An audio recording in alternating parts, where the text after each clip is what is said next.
ஓம் ஸ்ரீ குருபியோ நமக. ஓம் ஸ்ரீ மகா பெரியவா சரணம். ஏப்ரல் 23 செவ்வாய்க்கிழமை சித்ரா பௌர்ணமி. வழிபட வேண்டிய நேரம், செய்ய வேண்டிய பூஜை, இது மாதிரி பல பயனுள்ள தகவல்களை தான் இந்த பதிவில் பார்க்க போகிறோம். இந்த வருஷம் சித்ரா பௌர்ணமி அப்படிங்கிறது ஏப்ரல் 23ஆம் தேதி செவ்வாய்க்கிழமை வருது.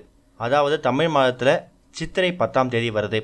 ஒரு வருடமும் சித்திரை மாதத்தில் வரக்கூடிய பௌர்ணமியை தான் நம்ம சித்ரா பௌர்ணமியை எடுத்துக்கிறோம்.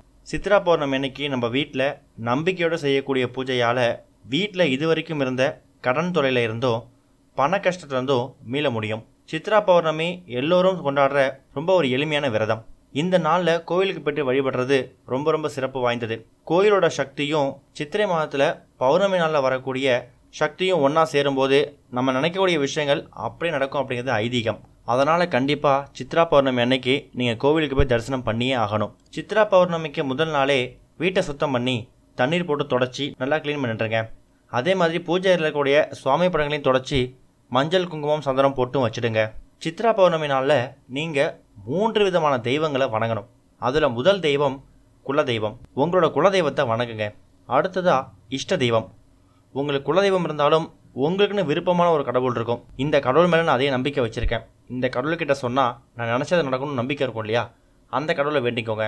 3வது முக்கியமான தெய்வம் வீட்டு தெய்வம். அதாவது உங்கள் வீட்டில் சின்ன வயசாக இருக்கும் போது கன்னி பெண்கள் யாராவது இறந்து போயிருப்பாங்க. அவங்க இப்போ தெய்வங்களாக வாழ்வாங்க. அவங்களையும் மனசாக நினச்சிக்கணும். ஆக மொத்தத்தில் குலதெய்வம், இஷ்ட தெய்வம், வீட்டு தெய்வம், இந்த 3 பேருக்கும் நீங்கள் சித்ரா பௌர்ணமி அன்னைக்கு மனசாக நினச்சி அவங்கள வழிபாடு செய்யணும். பொதுவாக பௌர்ணமி அப்படின்னு சொன்னாலே அம்பாள் மகமாயி வழிபாடு ரொம்ப சிறப்பு.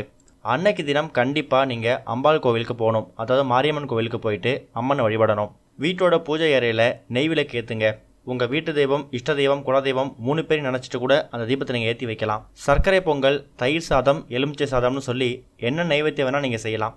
அன்னைக்கு செவ்வாய்க்கிழமை அப்படிங்கிறதால 3 நாளரை ராகு காலம்.